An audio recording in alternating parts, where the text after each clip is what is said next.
بسم اللہ الرحمن الرحیم۔ بعثت سے 2 سال پہلے حارث بن ابی درار کے ہاں ایک بیٹی نے جنم لیا۔ باپ نے اس کا نام برہا رکھا۔ بچی چندے آفتاب چندے ماہتاب تھی، جو ایک بار دیکھ لیتا پھر چہرے سے نظر نہ ہٹاتا، لہٰذا اس کی پرورش بڑے ناز و نام میں ہونے لگی۔ بنی مستلق کے سردار کی بیٹی جوں جوں بڑی ہو رہی تھی، اس کے حسن و خوبصورتی میں نکھار آتا جا رہا تھا۔ باپ بھی اس کی ہر خواہش کو مقدم رکھتا تھا، وہ جو کہتی تھی اسے پورا کرتا تھا۔ وقت بڑی تیزی سے برہ کو بلوغت کی سرحدوں کے قریب لے جا رہا تھا، اور پھر ایک دن بلوغت کی سرحد پر پہنچ کر اس کو عبور کر گئی تو اس کے بیاہ کی فکر و دامن غیر ہو گئی۔ برہا اب اس قابل ہے کہ اس کی شادی کر دی جائے۔ بیوی نے ایک دن بات چھیڑی، مجھے احساس ہے میاں بیوی بیٹھے یہ باتیں کر ہی رہے تھے کہ اسی اثناء میں صفوان آ گیا، جو ان کے اپنے ہی قبیلے کا مشہور شخص تھا۔ کیا باتیں ہو رہی تھیں؟ اس نے بیٹھتے ہوئے پوچھا۔ برہا کی شادی کے بارے میں سوچ رہے تھے، حارث بن ابی درار نے کہا۔ اس میں سوچنے کی کیا بات ہے، میں اپنے لڑکے مصافہ کے لیے آیا ہوں، صفوان نے کہا۔ تو دونوں میاں بیوی ایک دوسرے کی طرف دیکھ کر مسکرائے، جیسے انہوں نے صفوان کی اس تجویز کو پسند کیا ہو، اور پھر رشتہ طے ہو گیا، اور جلد ہی مصافہ اور برہا کی آپس میں شادی ہو گئی۔ مصافہ اور برہا بڑی خوشگوار زندگی بسر کر رہے تھے۔ ایک دن برہا اپنی خوابگاہ میں آرام کر رہی تھیں۔ چاند آسمان کی پہنائیوں میں مہو خرام تھا، ہر سو خاموشی محیط تھی۔ عالم خواب میں کیا دیکھتی ہے کہ یثرب کی طرف سے چاند چلتا آ رہا ہے، یہاں تک کہ وہ میری آغوش میں اتر آیا ہے۔ خواب دیکھنے کے بعد فوراً آنکھ کھل گئی اور اس پر غور کرنے لگیں کہ اس کی کیا تعبیر ہو سکتی ہے۔ آپ سوچنے لگیں، اور پھر ان کے کانوں میں قبیلے کے کئی لوگوں کی آوازیں گونجنے لگیں۔ محمد بن عبداللہ صلی اللہ علیہ وآلہ وسلم کا دین روز افزوں میں پھیلتا جا رہا ہے۔ جو ایک بار حلقہ اسلام میں داخل ہو جاتا ہے، پھر اس پر مر مٹتا ہے۔ حضور صلی اللہ علیہ وآلہ وسلم کے غلاموں اور عاشقوں کی مثل دنیا حارث بن ابی درار اور مصافہ اسلام کے سخت مخالف تھے۔ ان کو اسلام کا پھیلنا ایک آنکھ نہ بھاتا تھا، لہٰذا حارث بن ابی درار نے مدینہ پر یلغار کی نیت سے تیاریاں شروع کر دیں۔ 2 شعبان 5 ہجری کو اسلامی لشکر بنی مستلق کی طرف سے روانہ ہوا، جو مدینہ منورہ سے 9 منزل پر ہے۔ اس لشکر میں 1000 مجاہدین مہاجرین کا جھنڈا، حضرت صدیق اکبر اور انصار کا علم حضرت سعد بن عبادہ رضی اللہ تعالیٰ عنہ کا عطا فرمایا۔ اس غزوہ میں حضور اکرم صلی اللہ علیہ وآلہ وسلم کے ہمراہ امہات المومنین حضرت عائشہ صدیقہ رضی اللہ تعالیٰ عنہ، حضرت ام سلمہ رضی اللہ تعالیٰ عنہ بھی تھیں۔ ادھر حارث بن ابی درار کو بھی اطلاع مل گئی تھی کہ اسلامی لشکر چل پڑا ہے، اور یہ بھی پتہ چل گیا تھا کہ اس کا جاسوس قتل کر دیا گیا تھا، جسے اس نے رسول صلی اللہ علیہ وآلہ وسلم کی خبر لانے کے لیے بھیجا تھا۔ وہ لوگ جو اسلام دشمنی سے مغلوب ہو کر حارث بن ابی درار کے پاس جمع ہوئے تھے، انہوں نے جب دیکھا کہ مسلمان ان کے سر پر پہنچ گئے ہیں تو انہوں نے راہ فرار اختیار کی۔ حارث نے بھی اسی میں عافیت سمجھی کہ بھاگ جائے، لیکن باقی اہل قبیلہ نے صف بندی کر لی اور مسلمانوں پر تیر برسانے شروع کر دیے۔ تھوڑی ہی دیر میں مشرکین کے کس بل نکل گئے۔ ان کے 10 لوگ جنگ میں مارے گئے، جن میں مصافہ بن صفوان برہا کا خاوند بھی شامل تھا۔ مسلمانوں میں سے ایک صبابہ حضرت ہشام بن صبا صباحہ رضی اللہ تعالیٰ عنہ شہادت پر فائز ہوئے تھے۔ اس غزوہ میں جو تاریخ میں غزوہ بنی مصطلق یعنی مرسی مشہور ہے، 2000 اونٹ، 5000 بکریاں مال غنیمت میں ملیں اور 200 گھروں کے 600 مرد، عورتیں اور بچے اسیر ہوئے، جن میں رئیس قبیلہ کی بیٹی برہا بھی شامل تھی۔ مال غنیمت کو مجاہدین میں بانٹ دیا گیا اور قیدیوں کو لوگوں میں تقسیم کر دیا گیا۔ برہا بنت حارث رضی اللہ تعالیٰ عنہ حضرت ثابت بن قیس بن شماس رضی اللہ تعالیٰ عنہ اور ان کے چچا زاد بھائی کے حصہ میں آئیں۔ میں آپ کی مکاتبہ بننے کے لیے تیار ہوں۔ برہا بنت حارث نے حضرت ثابت بن قیس انصاری رضی اللہ تعالیٰ عنہ سے کہا، ٹھیک ہے، آپ مجھے نوقیہ سونا دے دیں، میں آپ کو آزاد کر دوں گا۔ وہ سوچنے لگیں، مجھے لوگوں سے مکاتب کی رقم مانگ کر ادا کرنی چاہیے، مجھے سب سے پہلے رحمت مجسم صلی اللہ علیہ وآلہ وسلم کے در اقدس پر دستک دینا چاہیے، جہاں سے کبھی کوئی نامراد نہیں لوٹا۔ حضور اکرم صلی اللہ علیہ وآلہ وسلم اس وقت کہاں ملیں گے؟ برہا بنت حارث نے حضرت ثابت بن قیس رضی اللہ تعالیٰ عنہ سے دریافت کیا، حارث بن ابی درار جو غزوہ بنی مصطلق کے وقت بھاگ گیا تھا، اسے جب پتہ چلا کہ اس کی بیٹی کو کنیز بنا کر لے گئے ہیں تو اپنی بیٹی کے فدیہ میں چند اونٹ لے کر مدینے کی طرف چل پڑا۔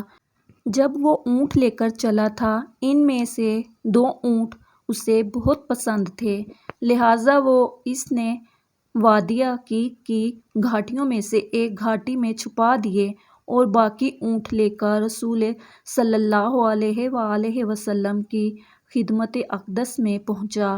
جب وہ مدینہ منورہ پہنچا تو اس سے پہلے ان کی بیٹی رحمت للعالمین صلی اللہ علیہ وآلہ وسلم سے مدد کی درخواست کر چکی تھی۔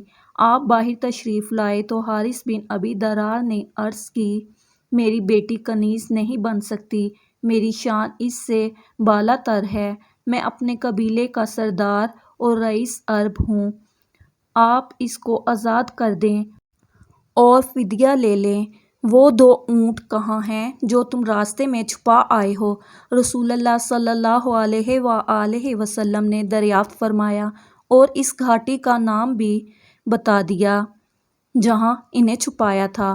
آپ کو کس نے اطلاع دی؟ بے شک آپ اللہ کے رسول ہیں، حارث بن درار نے کہا اور مسلمان ہو گیا۔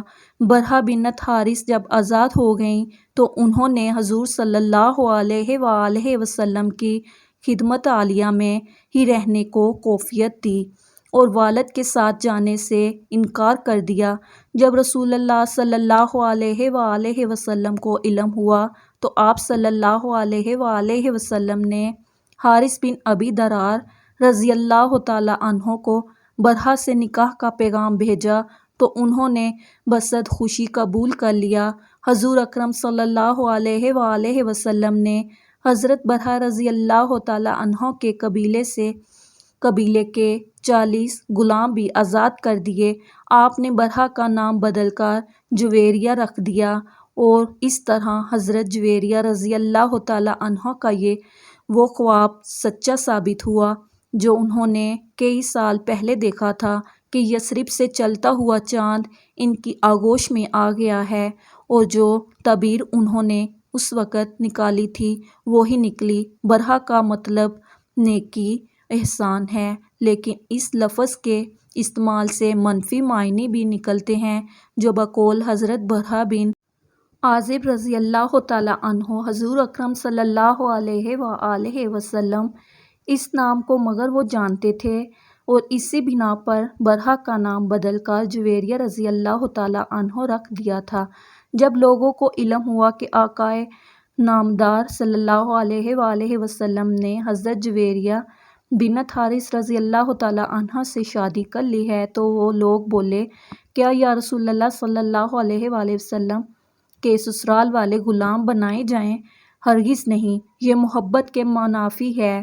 حضرت عائشہ صدیقہ رضی اللہ تعالیٰ عنہا فرماتی تھیں، میں نے کسی عورت کو جویریہ رضی اللہ تعالیٰ عنہ سے بڑھ کر اپنی قوم کے حق میں مبارک نہیں دیکھا۔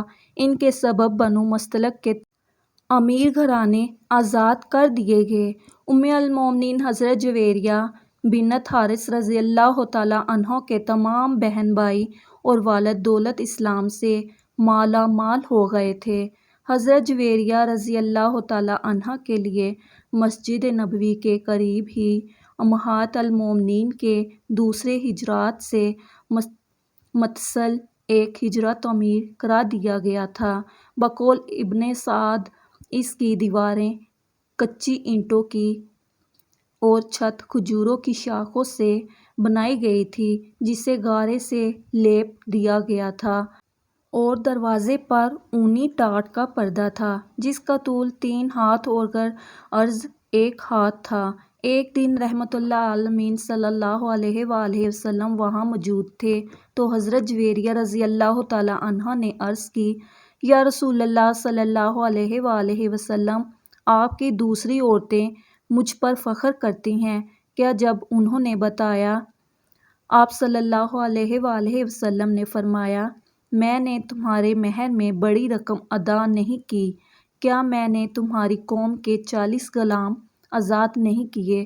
حضرت عائشہ صدیقہ رضی اللہ تعالیٰ عنہ فرماتی ہیں، جویریہ رضی اللہ تعالیٰ عنہ بڑی شیریں موضوع اندام، ملیح اور صاحب حسن و جمال عورت تھی، جو کوئی دیکھتا فریفتہ ہو جاتا تھا۔ ظاہری حسن و جمال کے علاوہ آپ باطنی حسن سے بھی مالا مال تھی۔ بڑی زاہدہ، منطفیہ، راست باز عبادت، گزار قناعت پسند مجسمہ، صبر و رضا، بردبار و حلیم، جود و سخا، عجز و انکساری، ایثار و اخلاص اور ذکر و تلاوت میں یکتا تھی۔ یہ سب خوبیاں یا رسول اللہ صلی اللہ علیہ وآلہ وسلم کی بدولت اور تعلق سے نکھر کر ابھری ہوئی تھی۔ اہل سیر بیان کرتے ہیں کہ ایک دن حبیب اللہ صلی اللہ علیہ وآلہ وسلم نماز فجر کے بعد سیدھے حضرت جویریہ رضی اللہ تعالیٰ عنہ کے پاس باہر تشریف لائے تو اس وقت آپ مصلی پر بیٹھی مشغول عبادت تھی۔ نور مجسم صلی اللہ علیہ وآلہ وسلم چاشت کے وقت ان کے پاس تشریف لائے تو ان کو مصلی پر بیٹھے پایا تو فرمایا، جب سے باہر گیا ہوں اس وقت سے تم اسی جگہ یوں ہی بیٹھی ہو۔ عرض کی، جی رسول اللہ صلی اللہ علیہ وآلہ وسلم۔ زوجہ محترمہ کی بات سنی تو ارشاد فرمایا، جس وقت سے میں تمہارے پاس سے گیا ہوں اب تک 4 کلمے میں نے پڑھے ہیں، اگر ان کو ان کے ساتھ موازنہ کیا جائے جو تم نے اب تک پڑھے ہیں تو یقیناً وہ 4 کلمے وزنی ہوں گے۔ میرے ماں باپ آپ صلی اللہ علیہ وآلہ وسلم پر قربان، وہ کون سے کلمات ہیں؟ اے اللہ کے حبیب صلی اللہ علیہ وآلہ وسلم۔ حضرت جویریہ بنت حارث رضی اللہ تعالیٰ عنہ نے عرض کیا اور ہمتاً گوش ہو گئیں۔ آپ صلی اللہ علیہ وآلہ وسلم نے ارشاد فرمایا، وہ کلمات یہ ہیں، سبحان اللہ عدد ما خلق، سبحان اللہ مداد۔ کلمات بتانے کا مقصد یہ تھا کہ اپنے ذکر میں ان کلمات کو بھی شامل کر لیں جو بظاہر کم ہیں لیکن مدلول زیادہ ہے۔ ام المومنین حضرت سیدہ جویریہ بنت حارث رضی اللہ تعالیٰ عنہ روحانی بالغی اور تزکیہ نفس کی خاطر نفلی روزے کا اہتمام بھی فرماتی تھی، خاص طور پر جمعۃ المبارک کا روزہ رکھتی تھی۔ ایک مرتبہ جمعۃ المبارک کو حضور اکرم صلی اللہ علیہ وآلہ وسلم ان کے ہاں تشریف لے گئے۔ اس دن ان کا روزہ تھا۔ پوچھا، گزشتہ کل روزہ رکھا تھا؟ نہیں یا رسول اللہ صلی اللہ علیہ وآلہ وسلم۔ انہوں نے جواب دیا، کیا آنے والے کل کو روزہ رکھنے کا ارادہ ہے یا رسول اللہ صلی اللہ علیہ وآلہ وسلم نے دریافت کیا، جی ارادہ تو نہیں ہے۔ حضرت جویریہ رضی اللہ تعالیٰ عنہ نے عرض کیا، سنا تو فرمایا افطار کر دو۔ حکم کی دیر تھی کہ انہوں نے روزہ افطار کر لیا۔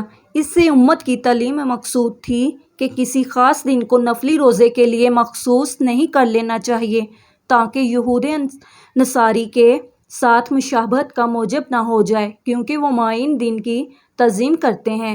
یہ معین دن ہفتہ اور اتوار ہیں، نیز روز جمعہ روز عید ہے، جیسا کہ حدیث پاک میں وارد ہوا ہے، لہٰذا اس دن روزہ رکھنا مناسب نہ ہوگا۔ ایک مرتبہ آپ صلی اللہ علیہ وآلہ وسلم حضرت جویریہ رضی اللہ تعالیٰ عنہ کے گھر تشریف لے گئے اور پوچھا کہ کھانے کو ہے؟ میری کنیز نے صدقہ کا گوشت دیا تھا، وہی رکھا ہے، اس کے سوا اور کچھ نہیں ہے۔ انہوں نے عرض کیا تو فرمایا اسے اٹھا لاؤ، کیونکہ صدقہ جس کو دیا گیا تھا اس کو پہنچ چکا ہے۔ ام المومنین سیدہ جویریہ بنت حارث رضی اللہ تعالیٰ عنہ حضور اکرم صلی اللہ علیہ وآلہ وسلم کی زوجیت کے نور نکہت سے بھرپور فضاؤں میں بے مثل زندگی گزار رہی تھی۔ وہم و گمان میں بھی نہیں تھا کہ یہ حسین و خوشگوار زندگی صرف 6 سالوں پر محیط ہے اور اس کے بعد وہ بیوگی جدائی کا داغ دے کر اپنے رفیق اعلیٰ کے پاس تشریف لے جائیں گے۔ جب رسالت مآب صلی اللہ علیہ وآلہ وسلم نے وصال فرمایا تو دنیا اندھیر ہو گئی۔ یقین نہیں آتا تھا کہ آنکھیں جو دیکھ رہی ہیں وہ حقیقت ہے۔ دل میں ہول اٹھتا تھا، آنکھوں سے اشک رواں تھے، لیکن لبوں پہ یہ الفاظ تھے، اے باری تعالیٰ، تو جس حال میں مجھے رکھے میں ویسے ہی راضی ہوں، مجھے حوصلہ عطا فرما۔ اس وقت ان کی عمر مبارک 26 سال کی تھی۔ زندگی کی طویل راہیں سامنے پھیلی ہوئی تھیں۔ تھوڑے ہی فاصلے پر ہجرہ عائشہ صدیقہ رضی اللہ تعالیٰ عنہا میں محبت کرنے والا شوہر، اللہ کا محبوب رحمت للعالمین اور خاتم الانبیاء صلی اللہ علیہ وآلہ وسلم ابدی آرام فرما رہے تھے، جب فراق و جدائی کی کسک بہت بے تاب کر دیتی اور ملاقات کو دل چاہتا تو ام المومنین حضرت سیدہ جویریہ رضی اللہ تعالیٰ عنہا اپنے حجرے سے نکل ہجرہ عائشہ رضی اللہ تعالیٰ عنہا میں تشریف لے جاتی، سلام عرض کرتی، قدموں میں بیٹھ جاتی۔ بے اختیار آنکھوں میں آنسو کے ستارے جلملانے لگتے، دل میں باتیں کرنے لگتی۔ یوں احساس ہوتا جیسے محبوب رب محبوب صلی اللہ علیہ وآلہ وسلم قریب بیٹھے ہیں، باتیں سن رہے ہوں۔ دل تو نہیں چاہتا تھا کہ وہاں سے اٹھیں، لیکن بادل ناخواستہ اٹھنا پڑتا اور پھر اپنے ہجرے میں تشریف لے جاتی اور یاد الہی میں مصروف ہو جاتی۔ حالات کچھ بھی تھے، لیکن امہات المومنین صلی اللہ علیہ وآلہ وسلم جو موجود تھیں، ان کی بدرجہ اعلیٰ عزت تکریم کی گئی، ان کی ضروریات کا دھیان رکھا گیا، ان سے رہنمائی حاصل کی گئی اور ہر خلیفہ کی یہ کوشش رہی کہ ان کو کوئی تکلیف نہ پہنچے۔ حضرت امیر معاویہ رضی اللہ تعالیٰ عنہ تو امہات المومنین رضی اللہ تعالیٰ عنہ کی خدمت باعث افتخار و سعادت سمجھتے تھے۔ انہوں نے حضرت سیدہ جویریہ رضی اللہ تعالیٰ عنہ کا سالانہ وظیفہ 12,000 مقرر کر رکھا تھا، اس کے علاوہ بھی تحائف ارسال کرتے رہتے تھے۔ حضور اکرم صلی اللہ علیہ وآلہ وسلم سے سیدہ حضرت جویریہ رضی اللہ تعالیٰ عنہ کو جدا ہوئے 45 سال ہو گئے۔ اس وقت ان کی عمر 71 سال تھی۔ یہ ربیع الاول 56 ہجری کا واقعہ ہے۔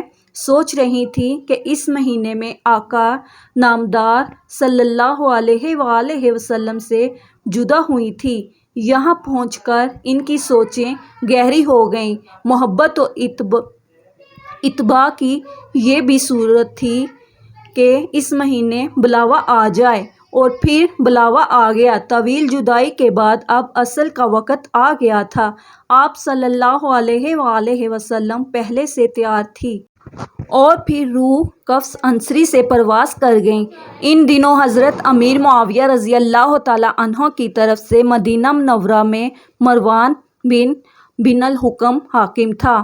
انہوں نے ام المومنین سیدہ حضرت جویریہ بنت حارث رضی اللہ تعالی عنہا کی نماز جنازہ پڑھائی اور جنت البقیع میں دفن ہو گئیں۔ کتب معتبرہ میں ان سے 7 احادیث مروی ہیں، جن میں سے 2 بخاری شریف میں، 2 مسلم شریف میں اور 3 دیگر کتب میں ہیں۔ آپ رضی اللہ تعالی عنہ کے بہن بھائی بھی مسلمان ہو گئے تھے۔ ان کے بھائی حضرت عمرو بن حارث رضی اللہ تعالی عنہ سے ایک حدیث پاک مروی ہے، کہتے ہیں اللہ کی قسم رسول اللہ صلی اللہ علیہ وآلہ وسلم نے وصال کے وقت نہ دینار چھوڑا، نہ درہم، نہ غلام، نہ لونڈی اور نہ کوئی چیز، صرف ایک سفید خچر تھا یا ہتھیار تھے یا کچھ زمین تھی جسے آپ نے صدقہ فرما دیا۔ حضرت عمرو بن حارث رضی اللہ تعالی عنہ کی بہن سے بھی درج ذیل حدیث مروی ہے۔ رسول اللہ صلی اللہ علیہ وآلہ وسلم نے فرمایا کہ دنیا بظاہر بڑی شاداب اور شیریں معلوم ہوتی ہے۔